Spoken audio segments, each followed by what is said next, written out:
Dragon Ball Daima apuntó a ser una completa celebración para todos los fans de la franquicia. Este fue anunciado para conmemorar el 40 aniversario de esta, y es cierto que los fans se sintieron bastante disgustados en un inicio por no tener lo que ellos consideraban que debía ser el nuevo anime de Goku, es decir, la continuación de Super con la saga de Moro y la saga de Granola. Sin embargo, el público fue cambiando su opinión a medida que se aproximaba su salida, y sin lugar a dudas, el hecho que cambió completamente la visión del fandom fue el fallecimiento del maestro Akira Toriyama. Pues Dragon Ball Daima pasó a ser un simple anime conmemorativo a ser la despedida del hombre que nos hizo a muchos amar el mundo del manga anime, pues sería el último trabajo donde el creador estuvo realmente involucrado. Y es que aún con todo esto y el cambio en la predisposición de la gente en relación a esta nueva serie, poco a poco los fans se fueron disgustando con esta, y aunque obviamente el hype subió con el final que vimos hace poco, a términos generales no acabó siendo lo que se esperaba. Y este vídeo no está enfocado en odiar Daima, pues como veréis tengo varias cosas positivas que genuinamente me gustaron, pero este vídeo lo hago con el objetivo de tratar de entender el por qué, pese a tener el apoyo de gran parte de la comunidad y pese a tener unos bastantes buenos ratings en las plataformas en las que estaba disponible, ciertas decisiones por parte de Toei y la inequívoca repercusión del fallecimiento de Akira Toriyama, creo que todo eso acabó conformando un producto algo mediocre. Así que sin más, coged un snack y poneos cómodos porque os traigo mi review a la serie que trajo de nuevo por fin un anime de la franquicia, a la distinta, a la nostálgica y sobre todo, como siempre, a la polémica Dragon Ball Daima.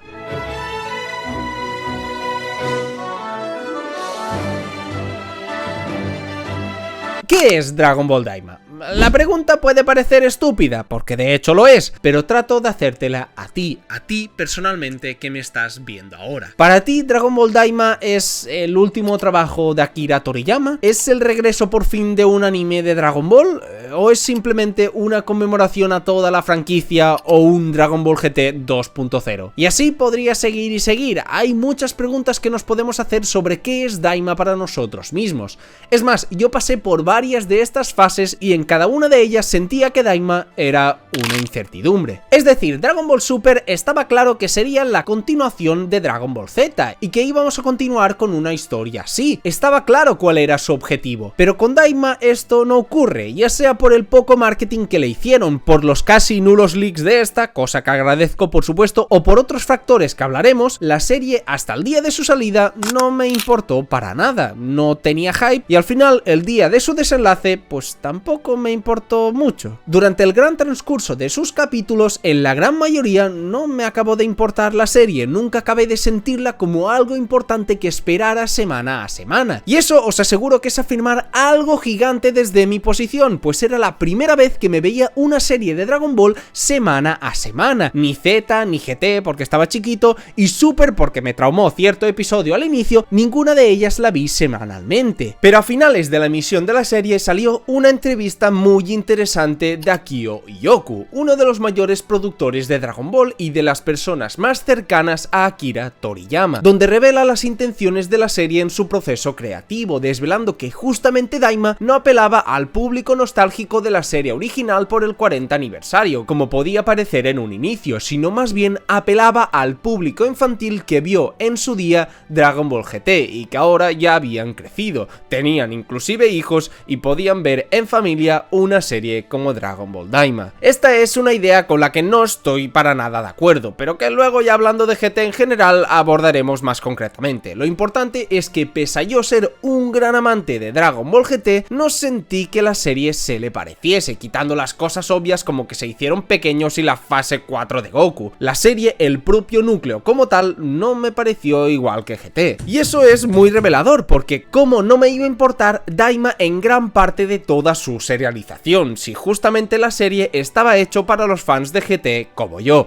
Aunque no tengo hijos, ¿eh? Pero ¿por qué os cuento todo esto? Pues porque creo que hay varios factores intrínsecos de la propia serie que me provocaron este desapego por la historia, y como a mí, a muchísimos. El más claro y destacable es el que Daima sea una intercuela, es decir, que se sitúe entre la saga de Majin Buu y el inicio de Super. Y ojo, yo entiendo que sea una intercuela, pues suficiente miedo tienen ya con que Super llegue donde Goku se marcha con Up como para hacer una serie desenfadada yéndose aún aún más lejos en la temporalidad, pero el problema no es ese, sino que lo pusieron justamente antes de la que es tu serie actual. ¿Y eso qué significa? ¿Por qué me parece algo grave esto? Porque eso es igual a problemas, problemas y más problemas. Porque no hay que ser ningún experto para saber y darse cuenta que Dragon Ball no es la serie más bien planificada de la historia, siempre fue sobre la marcha y se fue creando la historia conforme pasaban los años. Ocurrió en el Dragon Ball original, en Z y por supuesto también en Super. Y si haces una nueva serie que empieza justamente antes de la que está en emisión ahora mismo, significa que todo lo que ocurre aquí puede repercutir a lo que está previamente escrito. Es algo lógico. GT, justamente esa serie que trataron de imitar, no tuvo ese problema, porque justamente se ubicó después de absolutamente todo lo escrito en el manga, y así no podía generar este tipo de problemas. Entonces, digo yo, ¿no habría sido más sencillo lanzarlo como simplemente un spin-off que no tuviera que ser canon? ¿O se hubiese ubicado después de las propias sagas de Dragon Ball Super? Así no podrías contradecir nada de lo de Super, quizás algo del final de Z, pues quizás sí, pero es algo mucho menor. Es que desde mi punto de vista es una manera absurda de complicarse la vida haciendo todo esto como algo canónico. Y esto se ejemplifica de muchas formas, llámalo cambiar el origen de Majin Buu, llámalo la doctora Rinsu que siempre estuvo ahí, llámalo ahorrador de energía, llámalo mención a los 12 universos y un larguísimo etcétera, que solo hace que encrispara a gran parte del público, que personalmente a mí que me cambien lore o generen incoherencias, pues me da gracia, pero tampoco le doy mucha importancia, pero que entiendo que mucha gente que se conoce Dragon Ball al detalle les dé un ataque en su neurona experta en Dragon Ball al cambiar en cada episodio algo del lore, contradiciéndose obviamente todo lo que se estableció en Super. Y todo esto son riesgos y decisiones totalmente innecesarias que tomaron voluntariamente. Pero Servo, está claro que tú no sabes nada. La idea era volver a los orígenes de la serie. Todo esto da igual, solamente sentarte y disfrutar. Cara de almendra. Pues eso tendría mucho sentido, estimado Pikachu. Al final, que sea canon o no, no importa. Lo importante es que sea buena, y para ser buena, Daima buscó recuperar la tan amada esencia de Dragon Ball, y sobre todo su aire de aventura. Pero ahí siento que la serie tiene un enfoque tremendamente diferente a lo que en teoría trataban de imitar. Y podría irme a los inicios de Toriyama en la franquicia hace más de 40 años, pero no creo que haga falta, pues existe una serie de este mismo siglo que recibió una adaptación a anime recientemente, que incluso fue el último manga completo que el maestro Akira Toriyama escribió. Y estoy hablando de Sunland. Esta historia para mí es el ejemplo perfecto de lo que es una verdadera aventura, trepidante, frenética, con acción constantemente, subidas y bajadas, explorando su mundo, construyendo un hábitat único con sus habitantes, una relación entre los personajes que te acompaña durante la historia y en definitiva algo que es realmente emocionante, algo que tú tengas ganas de acompañarlos en ese trayecto capítulo a capítulo. Eso es una verdadera aventura. Y os aseguro que Sunland cumple con absolutamente todo esto. Algo pero que no sentí con Dragon Ball Daima. Uno de los posibles factores fue lo que mencionamos, que ya sabíamos que esta serie no iba a suponer grandes cambios en la estructura de Dragon Ball, pues existe Super y ocurre después de los acontecimientos de Daima, entonces no puede cambiar nada de manera extrema. Pero eso no creo que sea lo único ni de lejos, pues desde el inicio nos presentan la idea clave de la serie: los personajes han regresado a ser pequeños, y por ende deberían tener un poder bastante inferior a los seres del reino demoníaco, algo que como bien sabemos tampoco funcionó del todo porque podían convertirse en Super Saiyans igual. Y mi pregunta es, si querían que esto fuese como el Dragon Ball original, ¿no hubiese favorecido a la trama quitar esas transformaciones? A lo que me diréis, eso sería aburrido, idiota, y vale, lo respeto, aunque Sunland sin transformaciones era GOT igualmente, pero vale, lo acepto, pero entonces no me andes jodiendo con que alguien aparte de los villanos principales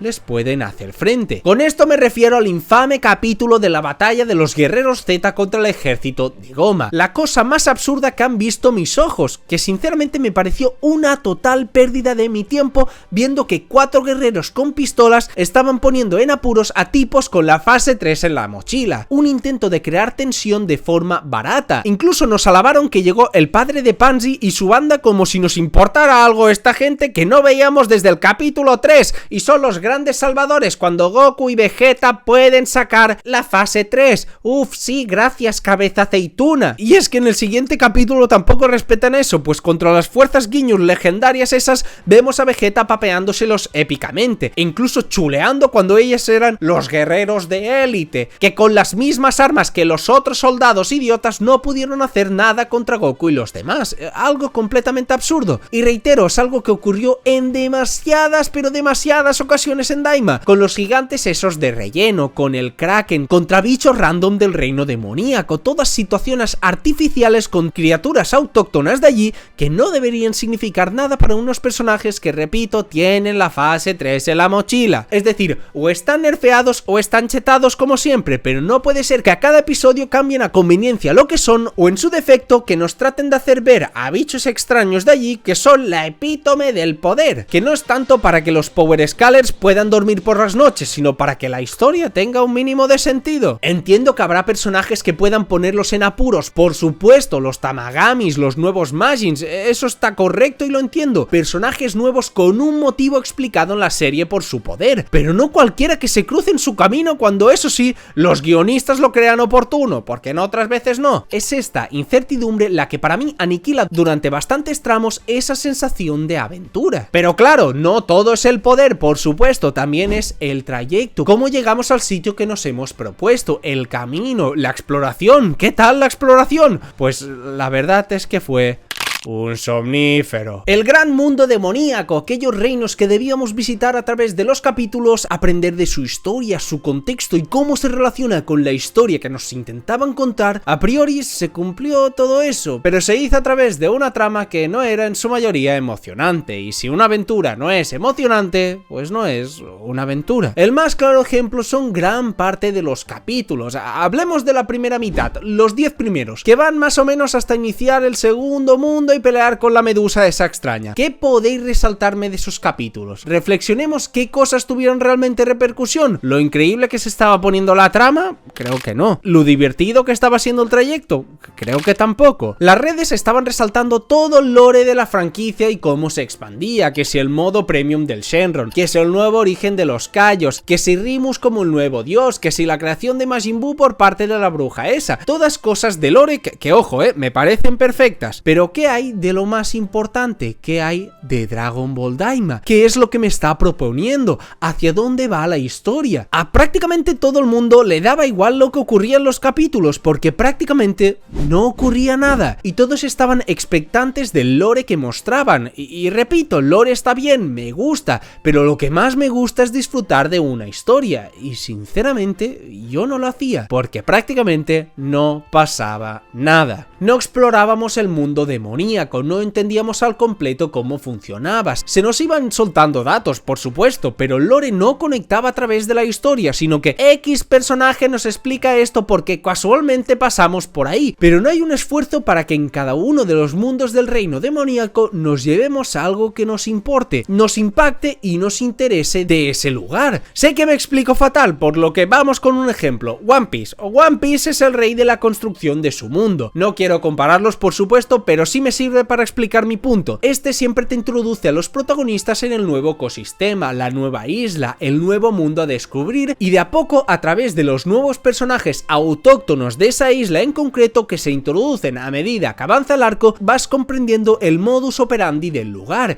y luego todos esos elementos mostrados son útiles durante la aventura de Luffy y los demás. Por poner un ejemplo, me parece genial lo del Rimus, la creación del universo, el origen de todo, ok, pero ¿y eso en qué favorece a la historia? ¿De qué modo puede ser interesante para la trama? Pues para nada, es un pedazo de lore que nos han dado, que repito por octava vez, está bien, pero es algo aislado que no siento que tenga ningún peso más que aportarnos un dato curioso del lugar. Y la única cosa que realmente quería que expandieran e introdujeran oficialmente como lore en la franquicia era todo el tema de la magia, pues en un inicio parece que se nos presente como un camino alterno para volverse más fuerte aparte del conocido Ki, una nueva forma de luchar para los personajes y explicarnos el cómo enfrentar a dicha magia. Yo, al ver el énfasis que le dieron con Panzi o el combate de Goku y Glorious, sentí que era la punta del iceberg a un mundo nuevo que se profundizaría aquí. pero sí, es un mundo Majin repleto de magia. Los antagonistas usan magia y ya, no sirve para nada en la serie realmente. Porque de nuevo, sí, hay objetos mágicos y lo que queráis, pero me refiero a algo que sirva en el sistema de poder y en los combates. Cosas que vimos con Babidi o con Majin Buu, pero que nos lo amplificaran aquí. Pero al final es un concepto interesante que no se usa y para mí eso es una completa lástima, pues muchas otras cosas del lore que no sirvieron para nada, esas sí las mencionaron y las explicaron, pero esto justamente, que podía ser una de las claves de Daima, esto justamente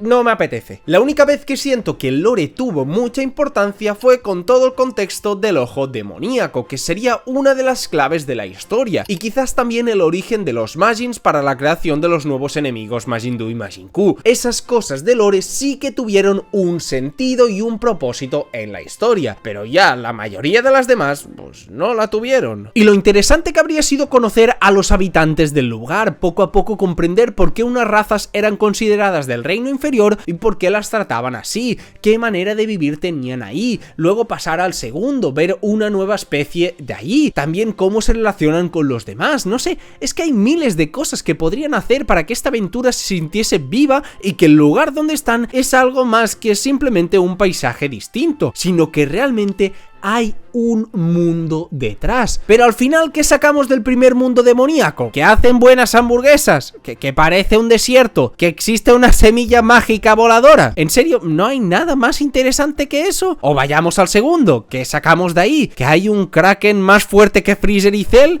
¿Que hay un gigante random que es más fuerte que de nuevo Freezer y Cell? ¿Que los namekianos vivieron allí hace mucho tiempo? ¿Pero en serio a alguien realmente le importaron o sintieron estos lugares como algo divertido a conocer? Yo sé que Pansy y Glorio más o menos fueron cumpliendo esa función de explicarnos cómo funciona el reino demoníaco, pero de nuevo, iban soltando datos que serán interesantes, pero no conectaban con la trama, que estaba reducida a Goku y los demás yendo a por los Tamagamis. Pues porque saber que los Glints nacen de árboles o que los namekianos eran de allí, pues está curioso, pero no nos sirvió de nada en la historia. GT, por supuesto, tampoco hizo nada parecido a lo de One Piece, pero incluso siento que sí supieron caracterizar más su pequeña aventura. En muchos momentos era aburrida, por supuesto, pero en otros se notaba un esfuerzo para mostrarnos la cultura y la gente de cada planeta que visitaban. Incluso, ¿sabéis qué pienso? Que por la estructura vacía y tranquila, incluso podría decir progresiva de Dragon Ball Daima, concuerda más para un videojuego, para un RPG. Y justamente el Dragon Ball Z Kakarot anunció un DLC de Dragon Ball Daima, donde exploran el mundo demoníaco, y la realidad es que parece que ese sea el medio correcto para una historia como Daima, donde estas aventuras, podríamos decir insípidas, sean jugables y así se vuelvan interactivas y por ende divertidas, algo que en la serie obviamente no ocurre. Por eso parece como si Daima fuese la idea sobre la cual plasmar un videojuego RPG y no tanto un anime que se sienta poco emocionante. Pero Cermoco, ¡ay qué idiota, pinche abuenao! Y comunista.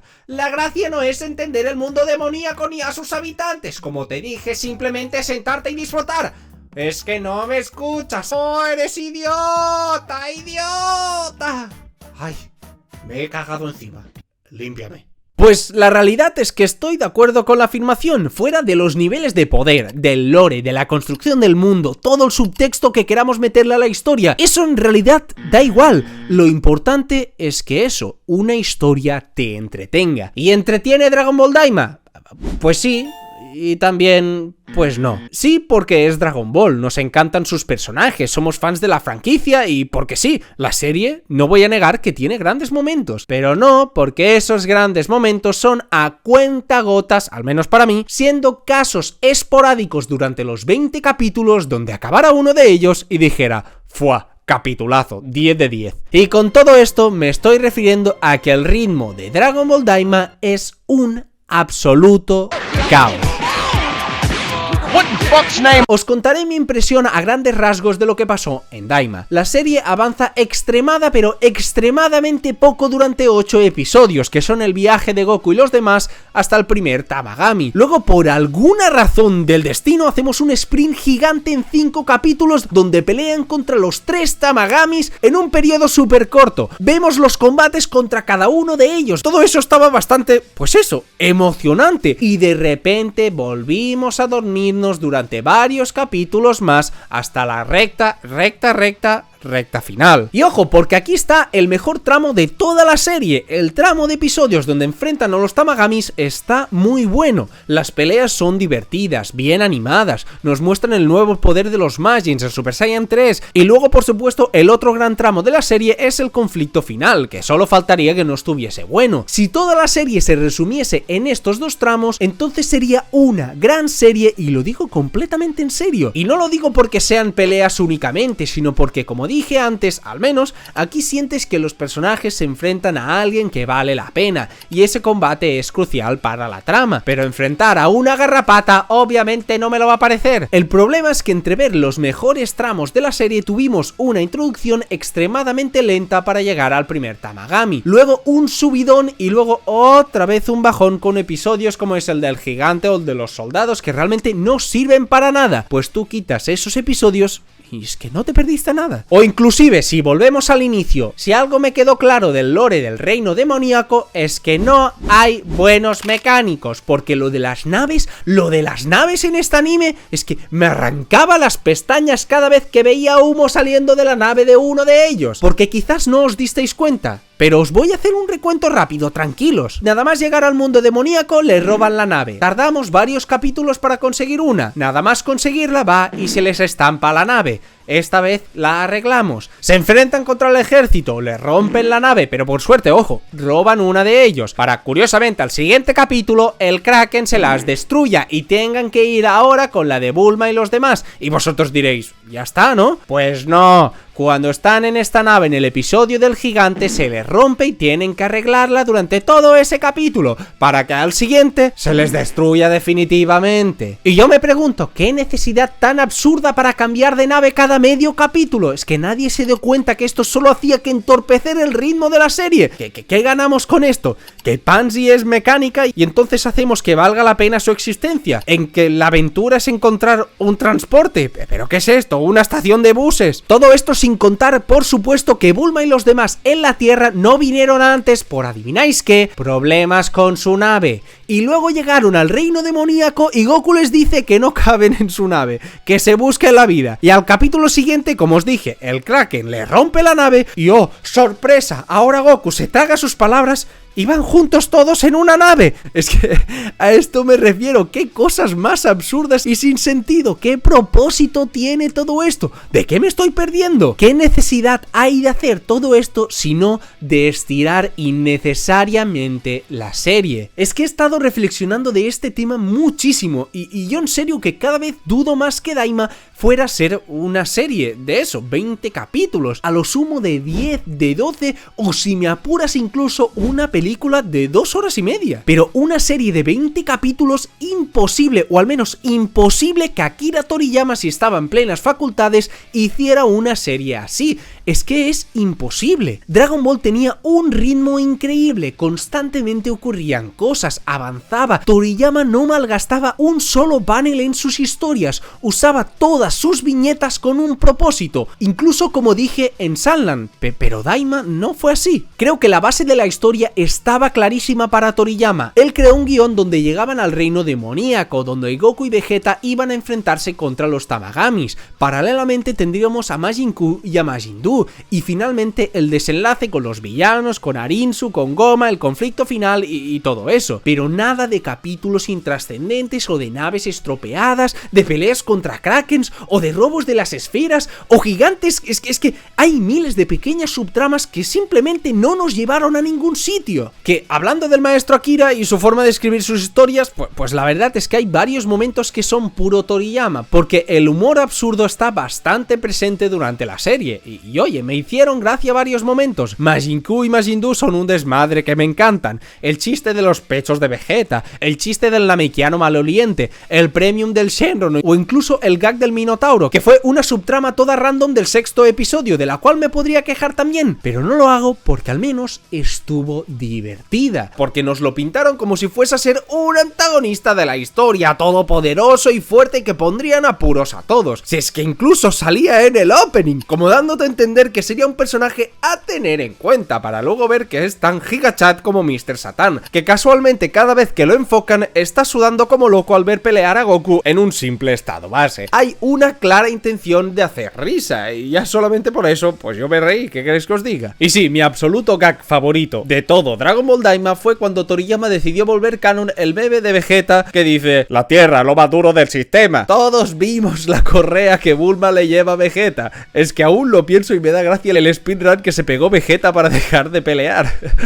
Todos te entendemos, Vegeta. Si te quedas sin hacer el delicioso con Bulma, no podrás hacer canon a Bra. Por eso, sinceramente, si la historia no tenía que ser nada del otro mundo, porque no había un gran guión a sus espaldas, me hubiese encantado que la serie hubiese llenado todos esos huecos con humor. Humor del más absurdo que siempre ha tenido Dragon Ball. Y ya está. Eso cambiaría el tono completo de la serie y al menos te echabas unas buenas risas y entenderías por qué la trama no avanza tanto, porque se están centrando en hacer humor y al menos eso, te hacían gracia. Pero nada, mejor estampemos la nave 17 veces en la historia. Tuvo, como os dije, sus buenos momentos de humor, pero también cosas sin mucho sentido como las bromas con Degesu, que no sé quién le pudo dar gracia, o las bromas de Goku siendo el ser más asquerosamente guarro de la franquicia, que claro, todos entendemos que se hicieron pequeños, pero eso no los hace subnormales de golpe. En la primera ronda de capítulos no había día que Goku o tuviera hambre o se cagaran los pantalones, sin por supuesto lavarse las manos posteriormente, porque ¿por qué vamos a lavarnos las manos? Y macho, este es el Goku de después de la saga de Buu, tampoco se lavó las manos antes de pelear contra Majin Vegeta. Es que hay cosas que, como digo, me gustaron del humor, pero esperaba un poquito más y un poquito menos de otras cosas como estas. Pero bueno, ni de lejos el humor es el mayor problema, sino diría que es una de sus pequeñas virtudes. Y hablando de sus virtudes, pues vamos a hablar por fin del elefante gigante que hay en la puta habitación, y del que Daima sea un GT 2.0 y por supuesto la fiesta del fanservice. La entrevista que os puse al inicio lo dejó completamente claro. Querían que Daima fuese un recuerdo nostálgico para los fans, rescatando algunas de las cosas más queridas por los fans de la franquicia. Y es que desde un inicio siento que escoger Dragon Ball GT como base para Daima no fue la mejor opción, pues fue una serie que no triunfó en su día, y cogieron justamente la parte menos querida de esta, que fue su primer arco de la búsqueda de las esferas del dragón. Pues la gente parecía no querer aventuras, sino más bien seguir con la acción de Z, que es más o menos lo que ocurrió aquí con Daima y con Super, pues la gente esperaba volver a la acción de Super y nos dieron algo como GT, es decir, aventura en Daima. Además, el público objetivo de fans de GT que ya crecieron y que puedan verlo con sus hijos, me parece un público extremadamente concreto para una franquicia como Dragon Ball tan absolutamente vasta. Creo que no fue una decisión del todo acertada, pues la historia tenía claro a quién dirigirse, pero creo que no acabó de entender la naturaleza de lo que nos gustó de GT, aparte del Super Saiyan 4. Creo que lo que más gusta a la gente de GT es que justamente fuese después de todo Z y viéramos cómo era una continuación más allá de Up. Pero bueno, eso ya lo hemos hablado, por lo que volviendo con el fanservice, a ver, aquí hay dos vertientes muy diferenciadas. Gente que odia las transformaciones y el fanservice presentado, que les parece que solamente hace que decaer el nivel de la obra, y varios aspectos con los que puedo estar de acuerdo en muchos puntos, no lo voy a negar. Y otra vertiente que simplemente acepta todo lo que se le echa en cara en Dragon Ball, tenga o no tenga sentido, sea o no de buena calidad. Y en esa parte también puedo estar medio de acuerdo. Entonces yo me encuentro en mitad de ambos mundos. No me siento ni un hater ni tampoco me siento un conformista. Pero si yo veo un anime, si veo Dragon Ball, es para disfrutar. Daima sinceramente no me hizo disfrutar durante muchas partes de la serie, ya lo he dicho, pero cuando ocurrieron las nuevas transformaciones, yo como muchos nos emocionamos. Entiendo que se compare y se critique, pero yo si pongo en una balanza los puntos positivos con los puntos negativos, está claro cuál gana para mí. Pues si quitas estos momentos de puro hype, de puro fanservice, de esa emoción seguramente irracional, para muchos no hubiese valido la pena ver Daima, y seguramente en ellos me incluyo. Yo busco momentos que me hagan estremecer, quedarme al borde de la silla, que me generen algo, y os aseguro que todos estos lo consiguieron. Prefiero a que la serie se arriesgue y falle estrepitosamente que ni siquiera lo intente. Si los errores, las conveniencias, los agujeros de guión propulsan a una historia, por mí, adelante, pues yo no veo una serie para buscarle los fallos, sino para disfrutar. Y Daima con estos pequeños momentos, al menos conmigo, lo consiguieron. Empecemos con un pequeño fanservice que fue la cadena de transformaciones de Goku ante Goma, que obviamente es una copia de lo que ocurrió con Majin Buu, por supuesto, y está para darme justamente la nostalgia, lo sé, pero qué épico, hermano, que hiciese el mismo discurso que hizo hace tantos años, pero sumándole esa fase moderna, es que no podía dejar de sonreír al verla. El Super Saiyan 3 de Vegeta no tendrá sentido quizás con Super, pero fue un momento increíble,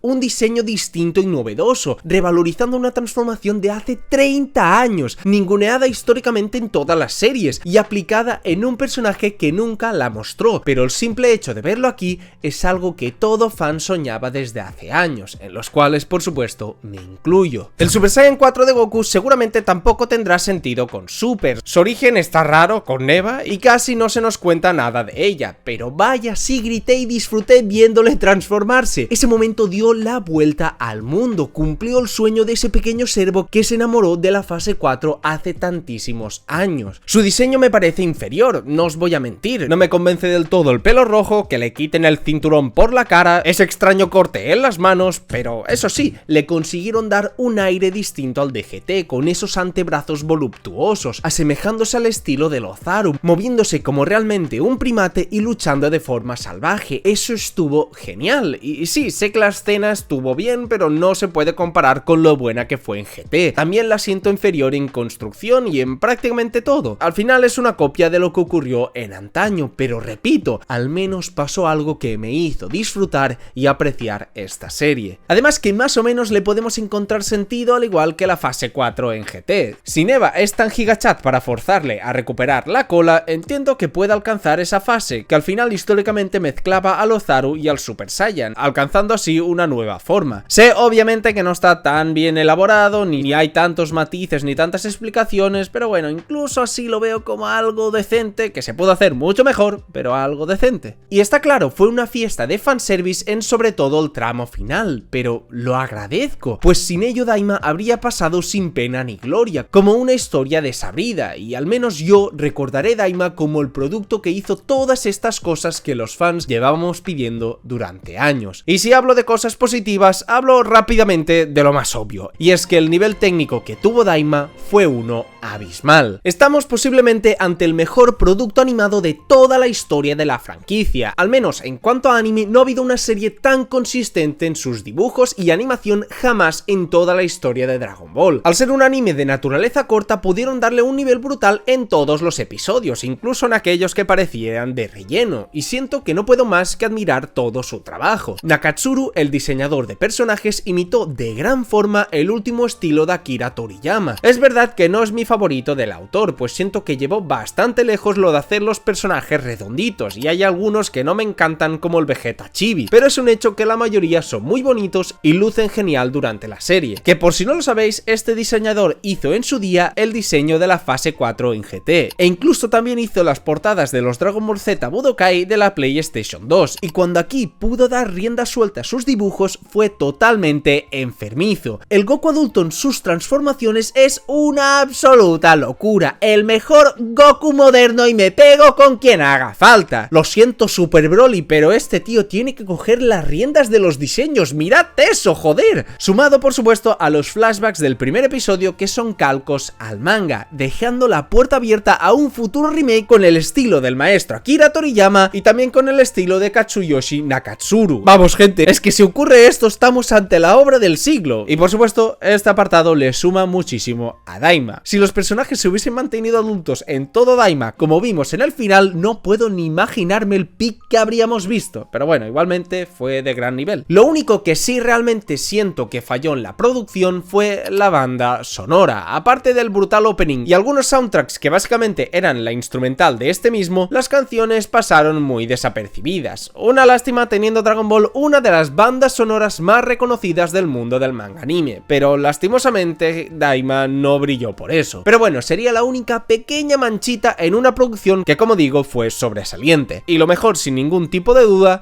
fueron todos los combates, no tanto por la narrativa manejada, que en muchos casos era nula, sino por los detalles visuales, los movimientos fluidos, por la propia calidad de las peleas, y vaya si se agradece. Esto podría ser un punto negativo, por lo que ya dije antes que esto era una aventura y se podría haber buscado otras formas para potenciarla que no fuesen únicamente peleas, porque para eso me haces una continuación de Super, pero para qué mentiros, disfruté las peleas como un crío pequeño, así que no me voy a quejar de ellas. Y en definitiva, los colores, lo que transmite la serie, esa serenidad, esos paisajes únicos, todo es muy pero que muy bonito. Y vale, entonces para resumir, tenemos una aventura que no arranca para ti, Servo, que está aburrida y con un ritmo lento, con fanservice y un nivel visual bestial. Pero ¿qué hay ahora de lo que sí es 100% nuevo y original de esta serie? ¿Qué hay de los personajes que nos acompañaron? Y cómo no, debo empezar con Glorio y con Panzi, pues ya sea por el marketing que nos hicieron, su desempeño en la primera mitad y por la naturaleza propia de estos episodios, ambos parecían ser los Trunks y los Pan de GT, ¿no? Pero a lo canon. Me refiero a los personajes que acompañan a Goku durante su aventura, que son de ahí, y es una forma excelente de cohesionarlo todo con su mundo. Cosa que, como dije, pues más o menos hicieron, pero os contaré dos cosas. Primero, que si hacemos el símil con GT, obviamente Kaioshin sería Giru, ahí de mascota toda pedorra. Y segundo, ¿sabéis por qué nos parecieron al inicio personajes tan importantes? Porque realmente no pasaba nada en esos episodios. Hasta el primer Tamagami tuvimos decenas de conversaciones prácticamente sin importancia, que nos ayudaron a entender a estos personajes mejor, por supuesto, pero que si echas la vista hacia atrás realmente no aportaron prácticamente nada. Y una vez la trama se enfocó, claramente esta gente dejó de tener importancia, porque solamente se usaban para rellenar los capítulos. De igual forma, creo que la llegada del grupo de Vegeta y juntarlos a todos no fue una buena decisión justamente por esto, porque creo que Gorilo y Pansy debían tener su espacio durante toda su serie, pero claramente al juntarse todos empezó su declive en importancia. Y mirad, Pansy aún puedo más o menos comprarla, pues servía como un acompañante, un adorno en la aventura, la chica del grupo como una Bulma o una Pan en su día, pero obviamente con mucho menos protagonismo. Pero Glorio fue la máxima representación del problema de Daima, pues fue una víctima del ritmo de la serie y de una historia que parecía profundizar bastante en algunas cosas, pero no haciéndolo casi nunca y quedándose siempre en la superficie. Yo deduzco por cómo encaran a su personaje que tenía alguna historia donde fue salvado por Arinsu y donde podían explicarnos el motivo de que se trate diferente a cada raza del mundo demoníaco, pues la serie te hace más o menos entender que había unos rangos discriminatorios en cada uno de ellos, pero al final eso no se nos muestra, se nos dice pero no se profundiza, y eso te hace no entender del todo al personaje de Glorio, ni sus pensamientos ni el porqué de sus acciones. Yo entiendo que traicionara a Arinsu, pues se hicieron amigos por el camino con Goku y los demás, pero no sentí que fuese una conexión extremadamente real con Goku. Yo esperaba que fuese una especie de hermano mayor o rival, y sí, se cayó muy bien con Goku, pero es que al final Goku se cae bien con todo el mundo. Yo no vi un vínculo demasiado claro. Por eso parece ser como si el personaje diese para muchísimo más, pero quedarse siempre a medio camino. Por decir dos ejemplos estúpidos, pero Baikuhan o Tapion son personajes que sin hacer demasiado se consolidaron en la retina de todos, por su forma de ser o por su pasado que se muestra en la historia. Pero Glorio, pese a ser de los más importantes en Dragon Ball Daima, al no tener nada de eso, pues creo que no lo consiguió. Tenemos también a Neva, que es el dios namekiano legendario, que en realidad es un abuelete que no se ducha, que está medio gracioso y medio pendejo a partes iguales, y que sirvió para conectar los namekianos con el reino demoníaco y darle un sentido a toda la existencia de este universo. El tema de las bolas de dragón, el tema de los portales y todo eso, pero como personaje pues no tengo mucho que decir, aparte de ser el dios omnipotente de la serie, el padre de los Deus Ex Machina, el mismísimo Akira Toriyama autoinsertado en la obra, porque el tipo hizo lo que le salió de las antenas desde el primer momento que apareció en la serie, cuando recuperó las esferas del dragón, que en teoría eso era algo imposible. ¡Ay, pero mira que eres bobo! Esto claramente ya ocurrió en el capítulo 165 del manga, después de que Goku venciera a Piccolo Daimao y restauraron al dragón para revivir a Krillin y los demás.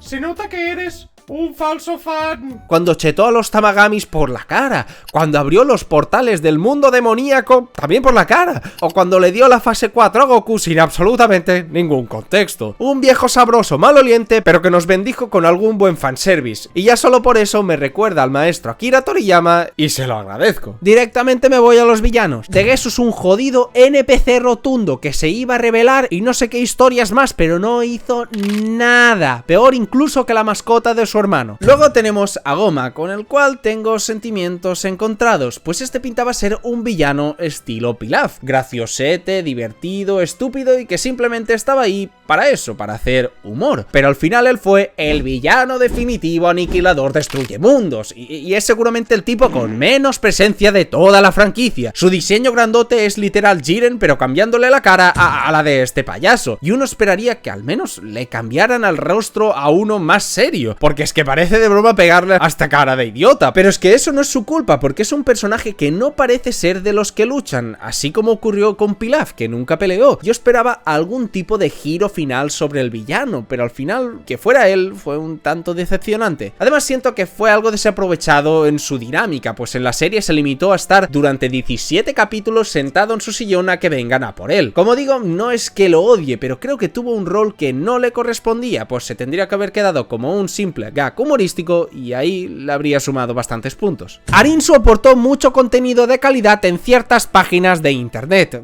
Qué pícaro el Toriyama, esto sí que fue un regalo de despedida. Pero no, fuera pajeros, me resultó un personaje medio gracioso, incluso divertida con sus interacciones con los Majins, por lo que sinceramente no estuvo mal su desempeño. Y no lo digo solo por sus dos razones, aunque claramente influyen. Y luego tenemos a los dos Majin Q y Majin Buu, que posiblemente, y sin miedo a equivocarme, son los MVPs de toda esta serie. Algo extraño, pues yo me sentí algo reacio en su primera aparición, por reciclar o como mínimo inspirarse otra vez en uno de los villanos de Z, y habiendo reciclado a todos y cada uno de ellos en el Dragon Ball moderno. Pero hay algo claro, y es que al menos al ser basados en Majin Buu en este punto de la historia, representaban una amenaza real, y solamente eso les suma puntos. Pero si fuese solamente por eso, el estúpido del calamar o el niño bobo ese también serían MVPs. Pero si estos dos brillaron por encima de los demás personajes de Daima, fue porque tenían carisma. Eran simpáticos, divertidos de ver, y siempre que estaban en pantalla, como mínimo, yo estaba atento, pues es que eran entretenidos de ver. Tremendo gigachat el Majin Q no pudiendo derrotar al Tamagami, pero diciéndole a Arinsu que puede ir a hacerle la compra.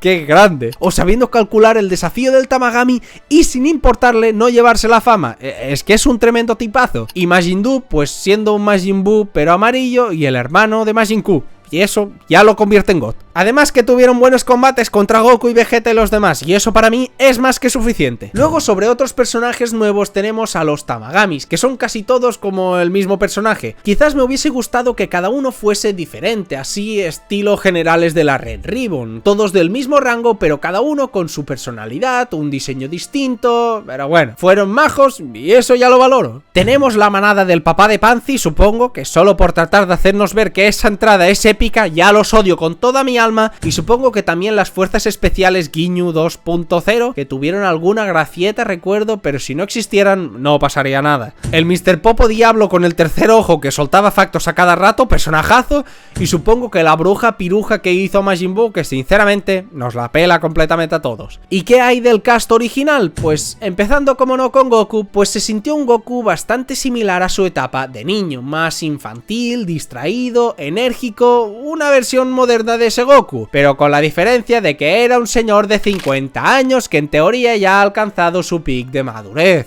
Con esto que ya te estoy viendo no me refiero a que tuviera que perder su actitud de inocente, pero desde luego que el Goku de la saga de Majin Buu no actuaría de esta forma. Que oye, que tampoco me parece que sea el gran downgrade de la serie, en general está bien, y más si lo comparas con Super, pero sí que me molesta eso, que no se adecue a cómo era el personaje en ese entonces. Si fuese que olvidaron sus recuerdos y regresaron a su niñez, te lo lo compro. E incluso que se mantuviera algo más distraído, enérgico, pues puedo llegarlo a entender, pero las bromas de la caca y tonterías así, obviamente no las veo bien. Y a ver, su fase 4 fue increíble, ya os lo dije, pero quizás si le dabas esa transformación hubiese estado bien ver un crecimiento, una evolución, un algo que justifique o acompañe ese poder, una lección, un algo, lo que sea, pero la realidad es que no sentí que Goku brillara con luz propia en prácticamente ninguna situación. Si le quitas su ya icónica transformación, te queda una participación pobre del protagonista, y siento que eso es una pena. Quizás fue porque esto era una intercuela y tampoco puede cambiar mucho el personaje para Super, pero es que al final es Goku, es el protagonista. Este personaje brilló en todas las sagas de Z y en muchas de Super, y siento que aquí no lo acabo de conseguir. Vegeta tuvo un papel muy distinto, casi que tratando de ser su versión de Super, acompañando a Goku, pero estando siempre un escalón por detrás, algo que tiene más o menos sentido teniendo en cuenta que era posterior a la saga de Majin Buu. Además, por mucho meme o incoherente que fuese su transformación, yo me alegré, y fue, como dije, de los mejores momentos de la serie, por su hype, por su diseño, por cómo se desenvolvió en esta. No es nada del otro mundo, obviamente, es una transformación de hace 30 años, pero al menos me generó algo, y yo sinceramente ya me quedo con eso. Luego siento que Piccolo se quedó extremadamente atrás de nuevo, que ya sé que es el de la saga de Buu y no le llega a Goku y Vegeta y bla bla bla, pero teniendo todo el contexto de los namekianos siendo originarios de aquí, uno esperaría algo más, teniendo un rol distinto quizás que no sea de combate, pero al final estuvo más ahí de fondo que de otra cosa. Luego quizás también resaltar a Shin, que recuerdo el capítulo ese donde no pasó absolutamente nada y con lo único que se quedó el fandom fue que le pudo romper el collar a Panzi. Imaginaros la hambruna que teníamos en esos episodios que no pasaba nada y alabábamos a Shin por hacer absolutamente nada. Increíble. Y supongo que ya está.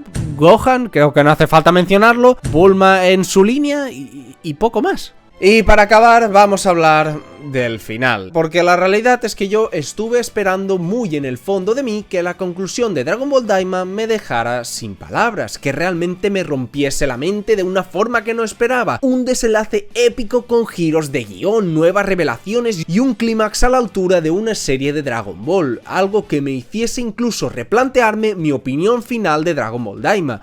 Un rinconcito de mí esperaba que me cerraran la boca, pero muy a pesar de mí, no fue así. Parece que la única bomba que se guardaron para el final fue el Super Saiyan 4, pues ni siquiera usaron los bichitos esos de la fusión, otro concepto de lore que ni siquiera se utiliza. Pero quitando el Super Saiyan 4, todo lo demás fue bastante soso, como poco trabajado, incluso diría con poco cariño. Al final no es ni bueno ni malo, sino simplemente un cierre. Lo único que me interesó fue Majin Buu, que reafirma que es el rey no solo del reino demoníaco, sino de todo Dragon Ball Daima. Pero el conflicto final fue digno de lo que fue la serie en general, es decir, muy mediocre. Así que en conclusión, Dragon Ball Daima fue sin duda una experiencia única para mí. Disfruté de ciertos tramos y de una nueva historia de la franquicia, pero siento que aún quitando todos los rellenos que seguramente metió Toei, junto a todas sus polémicas, para mí seguiría siendo un producto mediocre, que no consigue tener la calidad que tuvo Dragon Ball en su época dorada, ni tampoco en la época moderna. Y creo yo que los mismos productores lo saben, pues si estuvieran seguros con el producto entregado,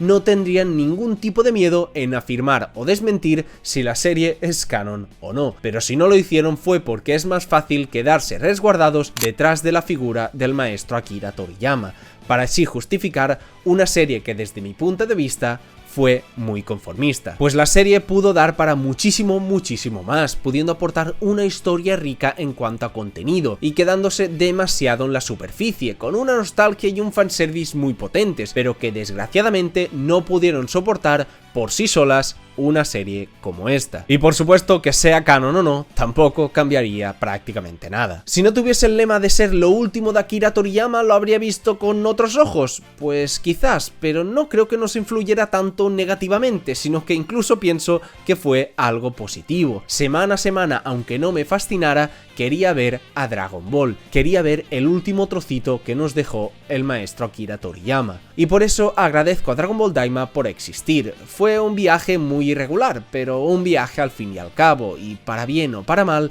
esta historia quedará por siempre como la última obra en la que estuvo involucrada el maestro. Adiós, Dragon Ball Daima. Y por supuesto, adiós, Akira Toriyama. Muchas gracias por todo.